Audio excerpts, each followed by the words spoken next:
Agent ফি হইলে বাঙালি সমস্যা, কিন্তু দালালি বললে বাঙালি ঠিকই টাকা দিয়ে দিত। কমিশন আমি ঠিকই দিব। সমস্যাটা এই জায়গায়। ইগো বাংলাদেশ দেখাইতে আইতে ফেলছে। হামজা চৌধুরী, আমি personally last Sunday Hamza Chowdhury আজ করছি, হামজা ভাই, do you have any problem with any sort of coach? He saying I am open for anyone man, anyone can coach me. Hamza চৌধুরীর মতো একটা লোক বলতেছে যে he is so such a humble guy, ওর কোনো প্রবলেম নাই কোচ নিয়ে। সাইফুল বারী টিটুর কোচ নিয়ে প্রবলেম। যেটা বাদ হয়ে গেছে, কিন্তু আমাদের ধরেন কোলম্যান, সেটা আসলে ক্রীড়ার প্রতিমন্ত্রী একটা সময় নিজেও মুখ দিয়ে উচ্চারণ করেছেন যখন আসলে ডেডলাইনটা একদম কাছাকাছি চলে এসেছিল। মিজান ভাই, আপনার কাছে জানতে চাই, এবং সেটা হচ্ছে এজেন্ট ফি। মানে এটা তো আমরা সাধারণত জানি যে এজেন্ট ফি দরকার হয়, হয়তো এজেন্ট আপনার থেকেও নিতে পারে, কোচের থেকেও নিতে পারে, কিন্তু তাবিদ আওয়াল তিনি বললেন যে তিনি কোনোভাবে এজেন্ট ফি দিয়ে নেবেন না। এটা কি মনে হয়, এটা ইগোর জায়গা নাকি এটা অজ্ঞতা? So, আমি একটা পোস্ট দিছিলাম যে এজেন্ট ফি হইলে বাঙালি সমস্যা, কিন্তু দালালি বললে বাঙালি ঠিকই টাকা দিয়ে দিত। কমিশন আমি ঠিকই দিব। সমস্যাটা এই জায়গায়। কমিশন আমি ঠিকই দিব, আমার এজেন্টরে আমি প্রোডাকশনের টাকা দিব মানুষকে না। দিব, এখন এজেন্ট কি একটা দিব না। একটা এজেন্ট ও এই এটা কি যে গায়ে রায়ান লাগার মতো চেকরি, ব্যাপার? মানে গায়ে গায়ে লাগার লাগছে মতো না ব্যাপারটা? ভাই। রায়ান চেকরিরে যে সুজিত ভাই, এজেন্সি আমি ম্যানেজ আমি করতেছে। আমি আপনাকে আগে একটা কথা বলছিলাম যে এখানে ইগোটিক্যাল কিছু প্রবলেম আছে, ঠিক আছে? যে আমার ইগো, আমি একে নিব না মানে একে নিব না, আমি কিন্তু আপনাকে আগেই ব্যাপারটা বাট বলছিলাম। রাফি ভাই, আমার কথা হলো কি, কে ইগো দেখাইতেছে ভাই?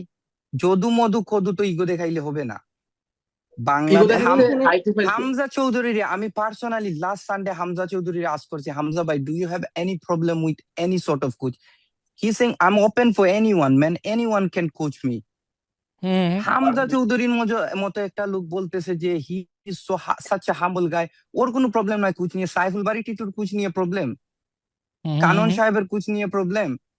এই আব্দুল্লাহ মামুনের জব বাজাইতে যাইয়া কোলম্যান্ডে কাট করা হয়েছে 14 হাসান আল তারিখে। মামুন। 14 হাসান আল মামুনরে জব দিতে যাইয়া অলরেডি 14 তারিখ অলরেডি ডিসমিস, কোলম্যান্ডে ডিসমিস করে ফেলা হয়েছে।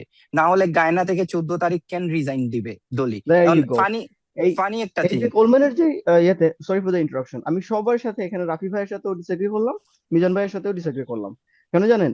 যখন সজীব ভাই কোয়েশ্চেনটা করলেন যে কোলম্যানের যে এই ইস্যুটা এজেন্ট ফি নিয়ে, এটা কি অ্যাকচুয়ালি গায়ে লাগার মতো?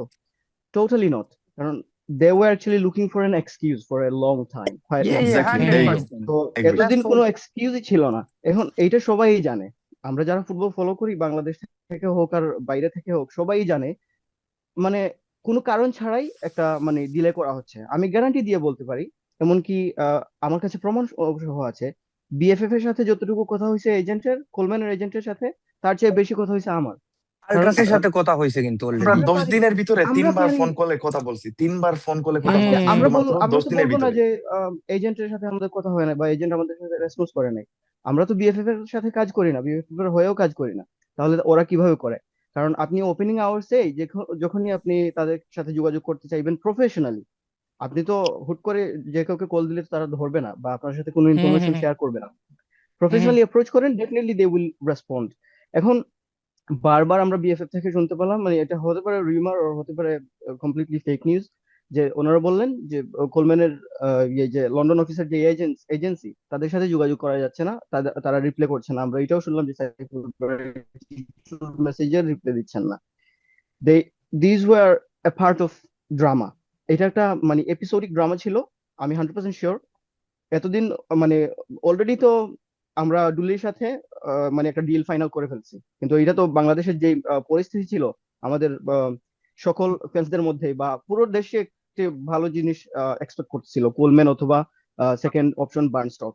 তো আমাদের এক্সপেকটেশন যখন কোলম্যান পর্যন্ত থাকে, তখন আমরা ডেফিনেটলি ডুলিকে নিয়ে চিন্তা করি না। Dooley is a very good coach, I agree with that, I don't deny. আরেকটা জিনিস বাট আমি ইন্টারাপ্ট যখন করি যখন জাস্ট। আমাদের সামনে এত ভালো ভালো অপশন, এখন যদি মনে করতাম যে কোলম্যানকে এফোর্ড করার মতো বাজেট আমাদের নাই, বার্নস্টককে এফোর্ড করার মতো বাজেট নাই, তাইলে মেনে নিতাম ভাই। আমি 100% মানে এটা ডিনাই করার কোনো অপশনই নাই আমার বাংলাদেশের।